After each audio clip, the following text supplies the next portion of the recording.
want to stop being awkward in social situations, listen, what happens in your life when you cannot communicate clearly and effectively what you need to communicate? And doesn't that seem to be where the awkwardness is based in? You know that there's something to be said, but you don't exactly see how to clearly say it. You know it's there. It's obvious that you're seeing yourself think, and the thinking is in relation to the moment in which you need and needed to speak. So we have a moment where we know something wants to be said, and then often we don't say that. We're not sure about how exactly to say it. And this is the process of self-sabotage.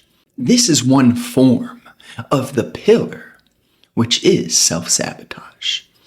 Manifesting via the past, being brought into now. And the past is invited into now once we begin to think. Because all we've learned in our life, it's stored within our brain from age zero. Our brain starts storing information, and you can see that information coming back up every day, every second, if you'll notice your thinking. So to create the space to not be awkward, we have to be aware of the awkwardness. And we have to question where that awkwardness is sprouting from. What's the real simple place, right? And that's what we're talking about here. That millisecond after you feel there's a moment where you need to speak, and then you think about that moment. How can we get ourselves to a place where we speak in the moment, where we live in the moment? So that what runs through us, the energy, the winds, if you will, can be guided. How do we let the energy that's there guide us? Because the bottom line is, you have awkward moments for a reason. And those moments are gifts. They're meant to teach you about where you're unaware, when you're living through the past and not in the present. You see, the quote, the idea of living in the present, it's all nice and dandy, but no one actually talks about the precision, how to actually do it. Sure, salespeople will have their courses, their systems, their methods. Do this habit, wake up at this time, eat this food, have these beliefs, reprogram yourself. There is no subconscious mind, my friends. You have one mind, and the meaning to life is having nothing be subconscious, meaning that your awareness has expanded to the point where you live so in line with the light that you see what needs to be seen every second. Every second. And to do the work, that's what we're talking about. You can't want what I just said. You can't chase it. There's no routine, discipline, system, strategy to achieve it. I use the air quotes because you can't achieve it. And I'm not implying that me, the speaker, is insert phrase, packed phrase of la la. I'm not even going to say the word because that's BS. So many of us, we get caught in the words. And the words again invite the past. So can we live in line? So that implies to clean up. As gateways in your heart open, as energy is no longer dissipated via dirtiness. What is dirtiness mean here? A petty self-centered life. Me, my desires, my goals, my achievements, my family, my future. Me, and me. Can we get past that? You don't get past it, right? I'm not saying, oh, the ego's bad, right? A lot of the non-dual, the spiritual wizards, they'll say, and they'll talk from this place which is buffoonery, nothing practical. Now, here's the thing with practicality. You won't hear me tell you what to do. That's not how it works. But we very much live in a dual world, right? There's freezing temperatures and there's sweltering heat. There's the driest of deserts, and then 3/4 of the world is covered with water. 90% of our brain is not being used. Can we sit with that? Can we be real about what we're doing as humanity? Zoom out a little bit in terms of me and my wants and my family, and I have to make sure I am financially stable. I'm not saying be broke, be reckless, be wild. Take calculated risk, though. What does it mean to take calculated risk?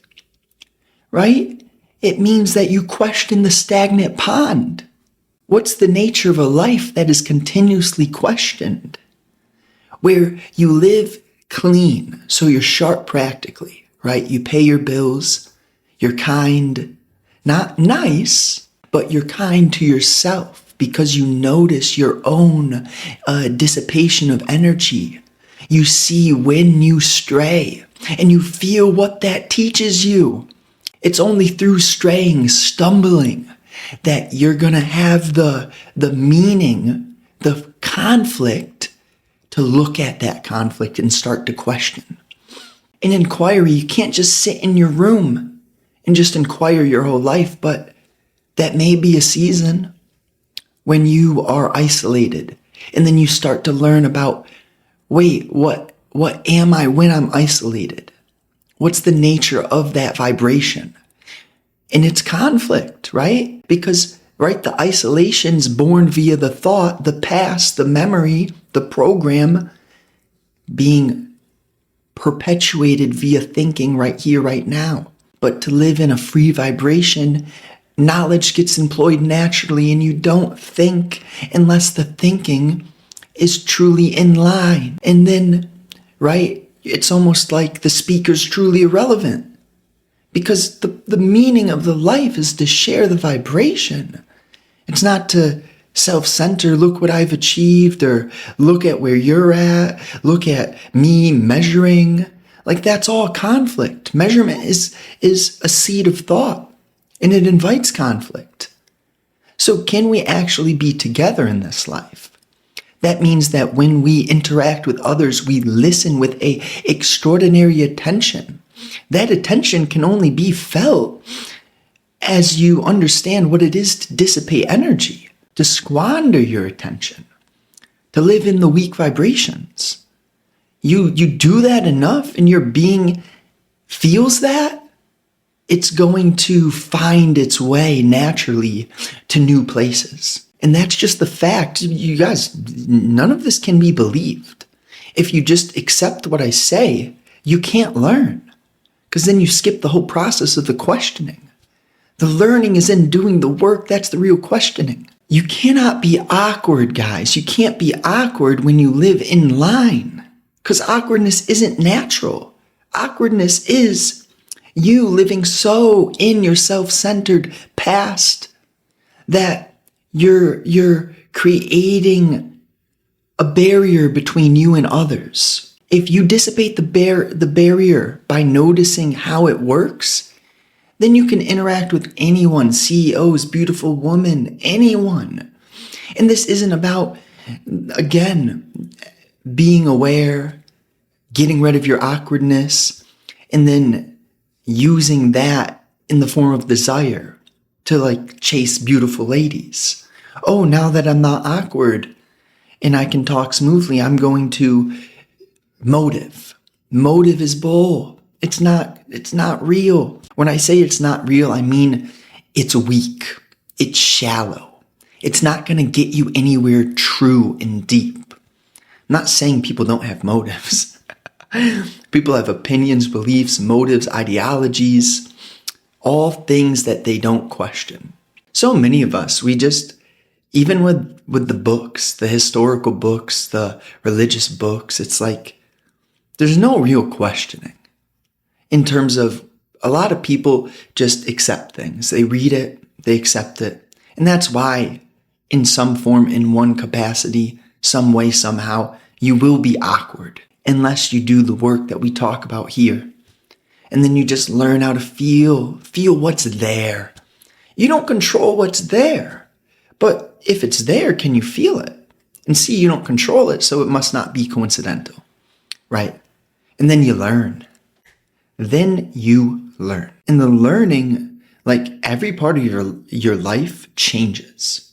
And with change and in line, like change that's in line with frequency, with holistic sight, that change, it's a blossom. It's beautiful.